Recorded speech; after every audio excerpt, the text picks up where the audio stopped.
নবীজির গরিব সাহাবীরা একদিন এসে নবীজির কাছে অভিযোগ করছে, ইয়া রাসূলুল্লাহ, আমরা তো পিছিয়ে গেলাম। আল্লাহর নবী বলেন, কিসে পিছিয়ে গেলাম? দুর্বল গরিব সাহাবীরা বলে, নেকিতে পিছিয়ে গেলাম। কিভাবে?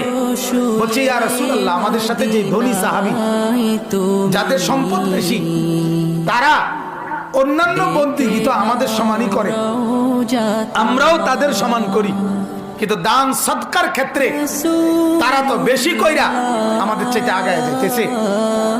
আল্লাহর রাস্তায় জিহাদে দান করতে পারি না, মাল নাই, আমরা তো পিছিয়ে গেলাম নেকিতে।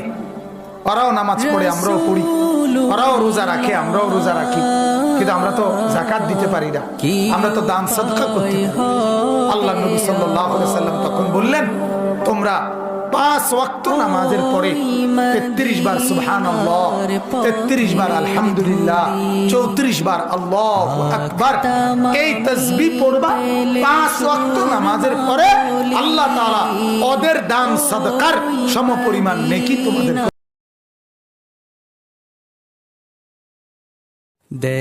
নবীজির গরিব সাহাবীরা একদিন এসে নবীজির কাছে অভিযোগ করছে, ইয়া রাসূলুল্লাহ, আমরা তো পিছিয়ে গেলাম। আল্লাহর নবী বলেন, কিসে পিছিয়ে গেলাম? দুর্বল গরিব সাহাবীরা বলে, নেকিতে পিছিয়ে গেলাম। কিভাবে?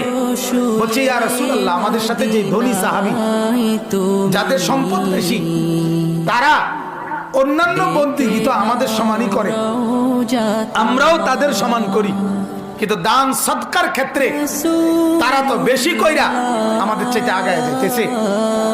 আল্লাহর রাস্তায় জিহাদে দান করতে পারি না, মাল নাই, আমরা তো পিছিয়ে গেলাম নেকিতে।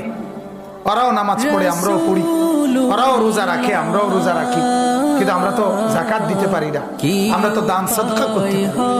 আল্লাহ নবী সাল্লাল্লাহু আলাইহি ওয়াসাল্লাম তখন বললেন, তোমরা 5 ওয়াক্ত নামাজের পরে 33 বার সুবহানাল্লাহ, 33 বার আলহামদুলিল্লাহ, 34 বার আল্লাহু আকবার, এই তাসবিহ পড়বা 5 ওয়াক্ত নামাজের পরে।